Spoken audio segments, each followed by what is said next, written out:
Thalassophobia by ButstheSlackGordsman.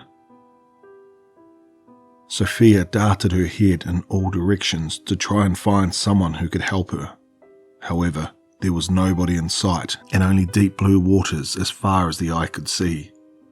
The sky above her was a clear, bright blue, but there was no sign of the sun anywhere. Looking down, she could barely see into the water at all. It wasn't dirty, just dark. In fact, the water was cleaner than any ocean water she had ever seen. Pulling some water into her hands, she could detect no sign of grit or brine whatsoever, even though she was almost certain this was an ocean. Perhaps even more disturbingly, there was no sound or waves to be sensed. There wasn't even the sound of water splashing as she moved about. She tried swimming, and even though she could move, she couldn't get a clear sense of what direction she was going in, or if she was moving at all. That was when she felt something touch the bottom of her foot. It was so fast and brief that she didn't have time to discern what it felt like, but she felt it. She almost rocketed out of the water in terror. She couldn't even see her legs, the water was so dark. She splashed about, trying to swim as fast and far away as she could. Though she couldn't feel it on her skin, she could still feel its presence swimming underneath her. She screamed out, getting the water in her mouth as she splashed. To her surprise, it didn't taste like salt water, nor did it taste like water for that matter either. It was just simply wet. Then, to her surprise, she saw something on the horizon. It looked to be a small island. The sight of it confused her. It dominated the horizon line as if she was only a couple hundred meters away, but it couldn't be this close now. There was no sign of it when she looked around only a couple of seconds ago. There were no clouds or waves it could have been hiding behind either. She had no time to think it over. She felt something brush up against her foot again. This time, she could tell what it was, or at least what it felt like. It felt like human skin. It made no sense to her, but she didn't plan on sticking around long enough to find out. She hurriedly paddled her way over to the island, kicking her feet frantically. As she got closer to the island, she could hear sounds. However, they weren't sounds that she would expect to hear in this environment. They weren't waves or sea life, but rather spoken words. They sounded dim and muffled, and she couldn't make out what they were saying. Also, the words sounded like they were right in her ears, even though there was nobody around. Eventually, she could make out the words that were being said, but they made no sense. "Do you think she's doing okay? Here, Jesse and Tyler, help me get her off the floor and onto the desk at least. Do you feel her, Alexandria?" "Not really feel her, but for some reason I can't stop thinking about her. This whole thing is stupid. How the fuck are we going to drive them out of the city with these useless powers?" The entire conversation from multiple voices she was sure she recognized continued to play on as she swam to the island. It was as if she were in the room with them, but there was no sign of anyone on the water, nor anybody on the coast of the island. She was about to call out to the island to make sure, when she felt her body rise in the water on the crest of a wave. Only, it wasn't a wave. Something large had burst out of the surface of the water. What it was, she wouldn't dare look behind her. Her gaze was instead transfixed on its shadow. The shadow was long and continued to extend. It not only engulfed Sophia, but also the entire island, and continued to extend past the island endlessly. She clenched her eyes shut, preparing for some impact, but there was nothing. The shadow was still there, but the water was unnaturally calm again. She turned around in the water and opened her eyes. It was an arm, a human arm. The skin on the arm was dark, smooth, and it looked to be female. Even though she had been caught on the wave as it burst through the surface, it was on the horizon line, looking to be hundreds of meters away from her. The hand was open-palmed, with fingers outstretched, as if reaching for something in the sky. Hey, I think I can feel her, guys. The arm suddenly started to fall down in Sophia's direction. As it fell, it seemed to extend towards her, lengthening the arm beyond normal proportions. Where at first it looked like it wouldn't fall anywhere near her, now it looked like it was coming down right on top of her. She screamed in abject terror and shut her eyes again as it came crashing down on top of her. She put her body into the fetal position as it went rocketing down into the depths. She had the sensation of being pulled and pushed around violently, as if in a riptide. All she could do was duck her head into her knees and try to brace for impact. She felt her body hurtle down into the depths, not knowing when she would hit the ocean floor. Strangely, she couldn't feel any water resistance as she fell. It felt as if she were falling through air. Finally, her body hit the floor of the ocean. She stayed in the fetal position, anticipating another impact. However, there was none. She lifted her head to see only darkness all around her.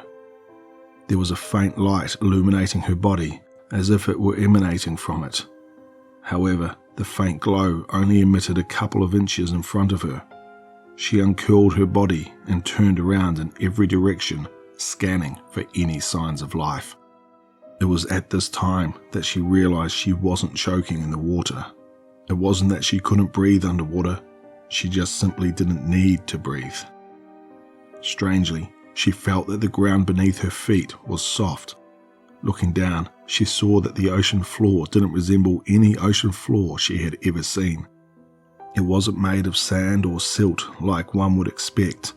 Instead, it looked to be made of a mass that sank under weight.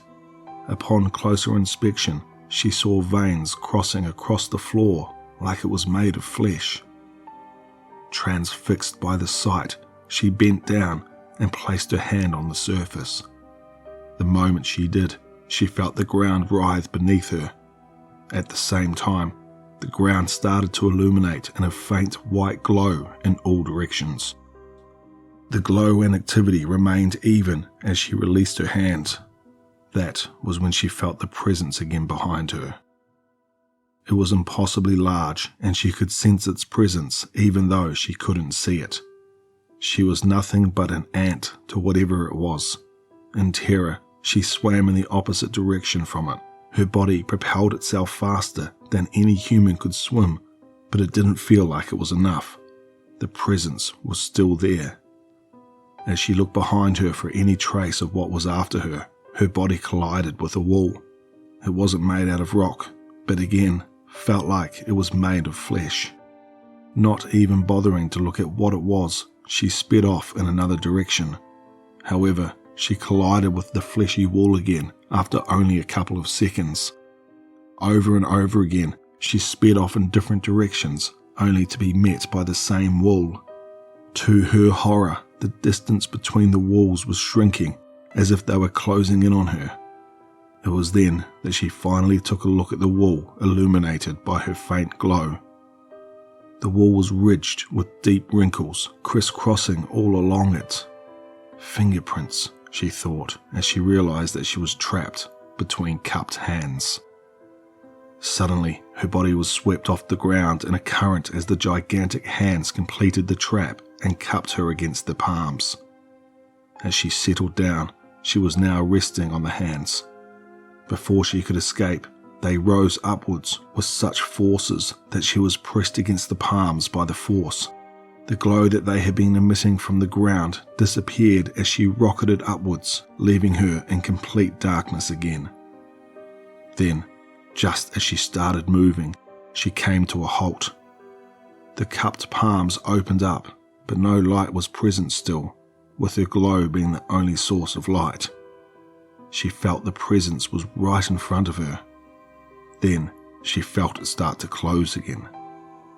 Now that the hands brought her up to its level, whatever this thing was now bringing its head down to its hands. The first thing she saw in her glow was a dark hemisphere, lower down, as if in a reverse sunrise. The chin, she thought to herself. It continued to fall, revealing a large crevice that slashed across in either direction for what looked like meters. The mouth. Each end of the mouth was curved upwards. Whatever it was happy to have caught her. The mouth passed out of view below the palms as she was almost struck by a fleshy outcropping that brushed against the palms she was resting on. This was its nose. She dreaded what she knew was coming next. The fleshy outcropping gave way to reveal a pit. She knew that it was the socket, but she couldn't see the eye yet.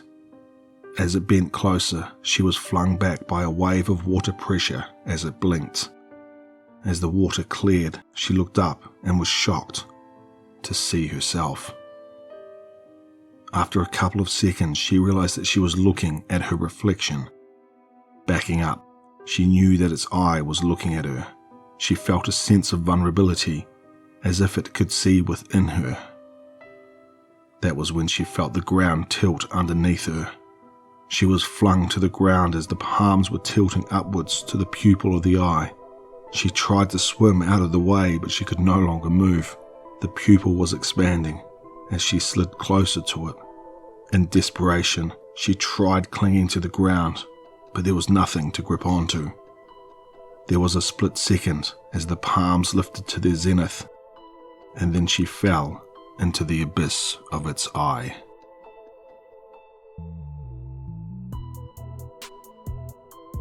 I just want to thank ButstheSlackGordsman for allowing me to narrate this story. This is actually part of a larger story that they're writing, so it's just a small snippet, I guess. But if you liked what you heard there, make sure you head over to their Reddit page and show them some love. I'll leave a link in the description below for you to do that. If you're new here, please consider subscribing, and as always, stay tuned for one more nightmare.